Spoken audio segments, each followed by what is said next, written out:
Hello friends, welcome back to my YouTube channel. This is Arun. मेरा नाम अरुण है। मैं इंटीरियर रिलेटेड वीडियोस बनाता हूँ। ये टॉपिक है इंटीरियर डिजाइनर और क्लाइंट के बारे में, रोल ऑफ इंटीरियर डिजाइनर और role of as a client. तो आप बोलेंगे रोल ऑफ क्लाइंट, इसमें क्लाइंट का क्या रोल है? इंटीरियर में बहुत बड़ा रोल होता है क्लाइंट के लिए भी, क्योंकि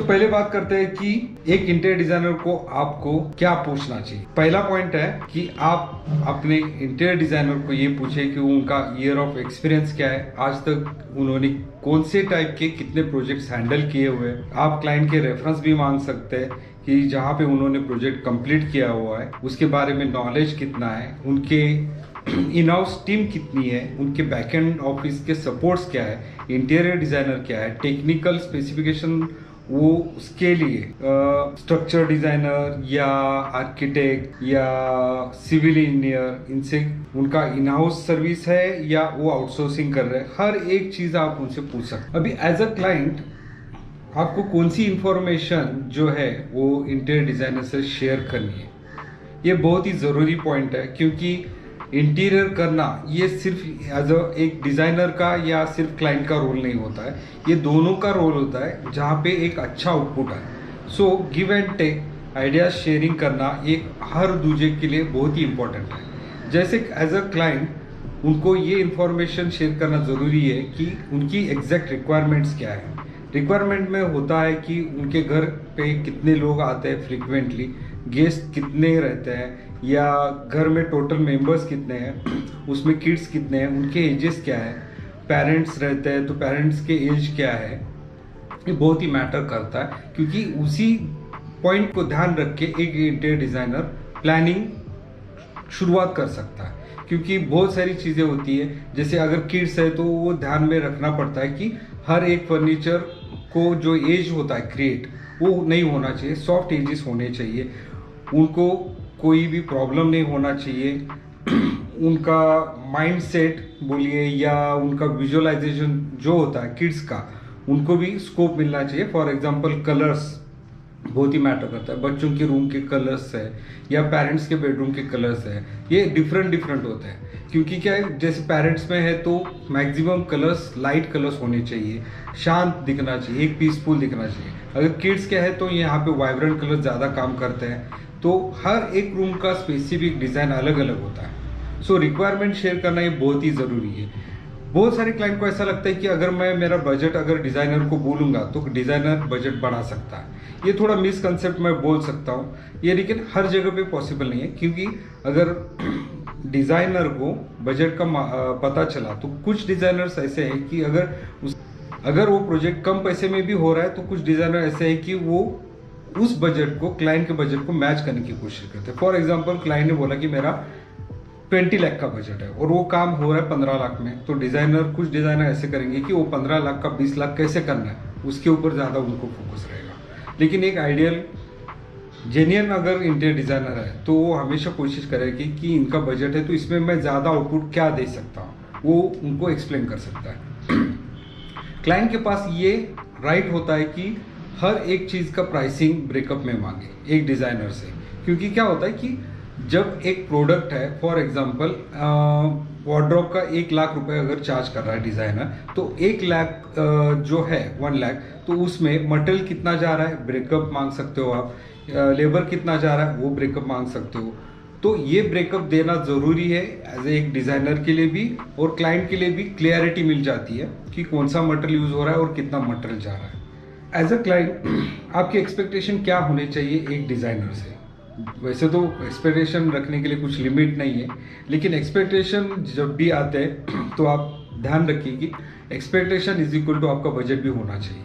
क्योंकि कभी कभी ऐसा होता है कि आपके एक्सपेक्टेशन हाई हो जाते हैं लेकिन डिज़ाइनर वो अचीव नहीं कर पाता है, क्योंकि बिकॉज ऑफ लो बजट, उसमें भी प्रॉब्लम आ सकता है। लेकिन आपके एक्सपेक्टेशन एग्जैक्ट क्या होने चाहिए मैं आपको बोलता हूँ। एक्सपेक्टेशन में पहला आता है कि आपके रिक्वायरमेंट्स फुलफिल हो रहे नहीं हो रहे, पहला पॉइंट। क्योंकि आपने जितने रिक्वायरमेंट दिए वो मैक्सिमम फुलफिल हो रहे कि नहीं हो रहे, वो आपको देखना ज़रूरी है। ऐसा श्योर नहीं कि आपके 100% रिक्वायरमेंट्स अचीव हो, क्योंकि क्या है, availability of space, availability of budget, costing, ये यहाँ पे आपको लिमिटेशन आ सकता है, बट मैक्सिमम ये कोशिश रहेगी कि आपके एक्सपेक्टेशन अचीव। ये पहला पॉइंट हो गया। सेकंड पॉइंट है कि आपका बजट जितना भी है उसमें वो डिज़ाइनर आपको अच्छा आउटपुट दे रहा है कि नहीं दे रहा है। जो चीज़ें आपने बोली है, जो यूनिट्स आपने बोले वो अचीव हो रही कि नहीं है, पहले ही क्रॉस चेक करके लीजिए। एग्जीक्यूशन के बिफोर पहले आपको ये क्लियरिटी मिलनी बहुत ज़रूरी है कि मैंने ये रिक्वायरमेंट्स दिए, मेरा ये बजट है, इसमें ये मुझे बिठाना है। थर्ड पार्ट आता है एस्थेटिक। एस्थेटिक कभी भी लास्ट में आता है। पहला आपका रहता है रिक्वायरमेंट, फिर बजट रहता है और थर्ड रहता है फिर एस्थेटिक। एस्थेटिक में वो अच्छा दिख रहा है नहीं दिख रहा है, ये मान के चलिए कि आप अगर ज़्यादा पैसा खर्च करते हैं तो आपको ज़्यादा एस्थेटिक अच्छा मिलेगा, ये कंसेप्ट रॉन्ग है।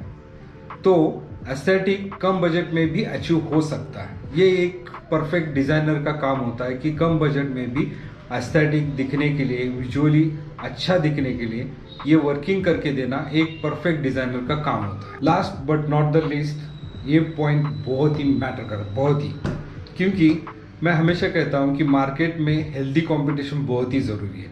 जब भी आप किसी डिज़ाइनर को काम देते हैं तो पहला पॉइंट ये परफेक्ट आप 100% ध्यान रखिए कि जो कोटेशन एक डिज़ाइनर ने दिया है और आप वो कोटेशन अगर दूसरे डिज़ाइनर या कॉन्ट्रैक्टर से आप कंपेयर कर रहे हैं तो पहला फोकस आपका ये होना चाहिए कि स्पेसिफिकेशन ऑफ मटेरियल बहुत ही मैटर करता है, क्योंकि स्पेसिफिकेशन के ऊपर मटेरियल के रेट्स बहुत ही कम ज़्यादा हो सकते हैं। सो कभी भी कंपेयर करना है तो पहले मटेरियल पे फोकस कीजिए, फिर उसके बाद आता है कि लेबर की वर्कमैनशिप क्या है। वर्कमैनशिप जानने के लिए आप उनके एग्जिस्टिंग जितने भी क्लाइंट है या एग्जिस्टिंग आप ये बोल सकते हैं कंप्लीटेड प्रोजेक्ट्स भी देख सकते हो जिसमें आपको फिनिशिंग का पता चले। तो एटलीस्ट 1 या 2 प्रोजेक्ट्स आप देख लीजिए डिज़ाइनर के जहाँ पे आपको फिनिशिंग का पता चलेगा। सो पहला पार्ट हो गया मटेरियल स्पेसिफिकेशन, सेकंड हो गया वर्कमैनशिप जो आप उनके कंप्लीटेड प्रोजेक्ट्स देख के आप अंदाज़ा लगा सकते हो। ये जानना बहुत ही ज़रूरी है और ये आपका राइट भी है, एक डिज़ाइनर को पूछना भी चाहिए और उसके ऊपर आप डिसीजन लीजिए।